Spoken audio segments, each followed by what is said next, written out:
Sports. After a controversial offseason that resulted in the suspension of head coach Urban Meyer for 3 games, the 5th-ranked Buckeyes are ready to focus on the task at hand, beating Oregon State in their home opener. Acting head coach Ryan Day on the sidelines, and he did his job well today. First quarter, Ohio State comes out ready to roll. Dwayne Haskins fakes the handoff and connects with Terry McLaurin. Ohio State goes up 7-0. Oregon State draws even, but the Buckeyes responded with Mike Weber slipping a tackle, and he just keeps those legs churning. The 16-yard touchdown gives the Buckeyes a 7-point lead, and they continue to score in the first quarter. Haskins off of play action dumps it to Rashad Berry for 6 more. Ohio State dominating early on. We move into the second, and it quickly becomes the Mike Weber show. Excellent downfield blocking helps spring the running back free. A 49-yard rush for 6 gives the Buckeyes a 21-point lead, and right before the half, we see Weber again. Haskins with a shovel pass to Weber, 12 carries for 128 yards and 3 touchdowns for him. Ohio State up 35-7. And while the offense was scoring at will, the defense wanted to contribute as well. Pete Werner comes up with the sack. Nick Bosa recovers the ball in the end zone. Buckeyes cruising as they lead 42-7, but here comes the rain. After an hour and 15-minute delay, Oregon State was hoping Ohio State would cool off, but it was quite the opposite. Haskins connects with McLaurin again, and he does the rest. McLaurin had 4 catches for $121 and 2 touchdowns, while Haskins had quite a day for a first-time starter, going 18 of 24 for 275 yards and 5 touchdowns, plus 24 yards on his feet. Haskins leads the Buckeyes to a convincing 77-31 victory. Our very own Jack McGuire has more from Columbus. So it begins the small journey without Urban Meyer. Ryan Day stepping in and helping deliver a win in the first week of the Buckeye season. Did the best I could. Got a lot of help from a lot of people. Obviously, Greg and Kevin and the guys on the staff, but also Quinn and Brian and all the guys that helped me, and obviously Mick, on a daily basis. So got a lot of support there, and obviously the players, the way that they played today and the way that they've been playing all camp, gives you a lot of confidence. All eyes were on new starting quarterback Dwayne Haskins. The junior threw for 313 yards and 5 touchdowns, letting Buckeye Nation know he's ready to lead.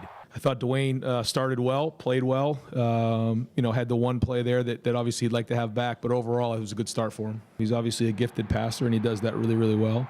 But there's different ways that we can spread the field where he might possibly be reading a linebacker on one play, or there's times where he's reading a defensive lineman he will have to run.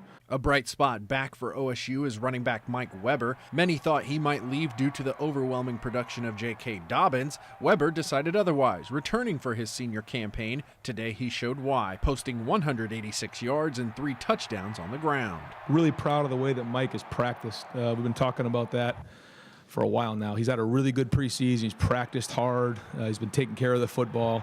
And so that was really good to see him play well today. Despite giving up 31 points, the defense made their presence felt. Nick Bosa recording 2 sacks and 2 fumble recoveries, 1 resulting in a touchdown. Draymond Jones also coming away with 2 sacks. Greg and the guys obviously had these guys ready to roll.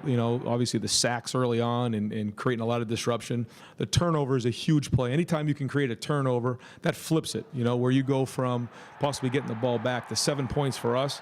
That turned the game. I think that went from 35 to 42, if I remember correctly. And then all of a sudden the game changes. The whole outcome of the game changes. So that was really big for us. The Buckeyes await their Big Ten opener next Saturday in Columbus against Rutgers. In Columbus, Jack McGuire, your News Now Sports.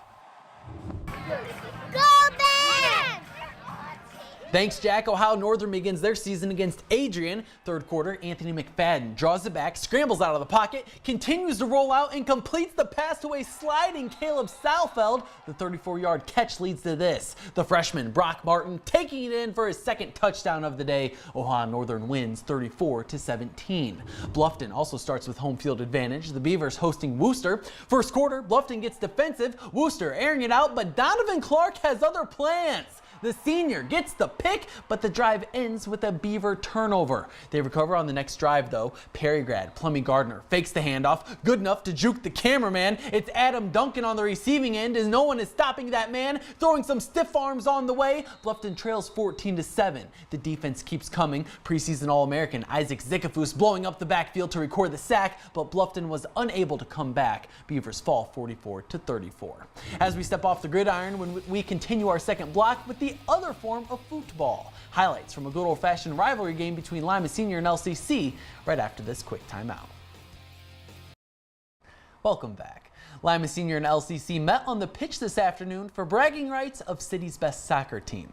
LCC looking for their first win against Lima Senior since 2014, as last year's game ended in a 1-1 draw. First half, LCC striking first, Trey Horseman with a little hesitation before finding the back of the net. T-Birds draw first blood, and then 6 minutes later, Horseman beats a defender and the senior capitalizes again. LCC going up 2-0, and the T-Birds kept up the attack. Horseman is just too good when he has space, dribbling past 2 Spartans, and that's what you call a hat trick. The LCC crowd responds accordingly. Horseman ends up scoring 4 goals today as the T-Birds go on to win 5-2. To the Lynx over at Lost Creek, LCC hosting 14 schools in their invite. We begin on 8. Mary Kelly Mulcahy pars the hole. She cards a 78 to play 6th. On 9, her twin sister Erin has a long shot for birdie. Erin leaving it just to the outside. She finishes the hole with a par. Erin places 4th with a 76. LCC takes home the bronze as a team. On 2, Shawnee's Morgan Altenbach chipping up onto the green, running it within striking distance. Altenbach grabs herself a par, leaving her team with a 91. And we end with a nice 5K run. Columbus Grove hosting their annual invite. Starting with the small school boys division, Alec Bowersock and Carter Toe take home 3rd and 4th place finishes. Lincoln View takes 2nd, while Columbus Grove takes the gold. Bumping up to the bigger schools, it's Minster's Emma Watke taking home 1st. The Wildcat runs a 19-minute, 8-second 5K with her teammates finishing 2nd, 4th, 5th, and 6th. Minster takes the team title. Finally, in the small schools girls division, Alyssa Ellerbrock gutting it out on the home stretch. 18 minutes, 52 seconds is a new school record. She leads Columbus Grove to team gold. Katie. All right, perfect. Thanks, John. We'll wrap things up after the break.